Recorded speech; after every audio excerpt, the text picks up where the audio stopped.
She was in trouble. Eleanor's bedroom was quiet, heavy with tension. Eleanor sat stiffly on the bed, visibly distressed, wearing a long satin nightgown. Hands shaking in her lap avoided Julian's gaze. Julian, sitting across from her, swirling a glass of whiskey, smirking like a predator watching his prey, leaned forward. "I won't tell Nathaniel," he said. Eleanor exhaled in relief. But then, his smirk deepened. "If you give me what I want." Eleanor stiffened, her blood running cold. Julian's voice dropped to a whisper. "I want you, Eleanor. Whenever and wherever I say." And she agreed.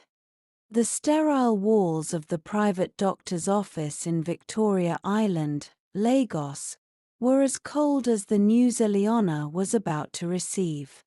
She sat on the examination bed, her hands clammy, her heart pounding in her ears.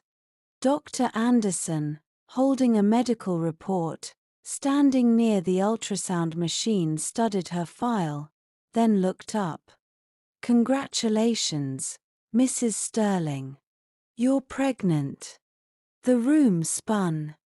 Eleanor's breath caught in her throat. Pregnant. But the child wasn't Nathaniel's. She gripped the edge of the examination table, swallowing hard. "Are you sure?" she whispered, her voice almost shaking. The doctor smiled. "Yes, You're about 8 weeks along." Eleanor felt like she was drowning. Her fake pregnancy had become a real one, but with the wrong man. Now, there was no way out. The lavish living room of the Sterling Mansion in Lekki, Lagos, felt colder than ever. The fireplace crackled faintly, but it did nothing to warm the icy tension in the air.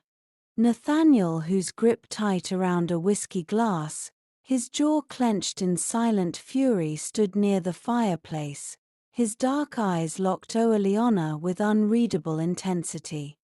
Eleanor, visibly shaking, her hands clenched into fists at her sides, stood near the dining table, her face streaked with tears.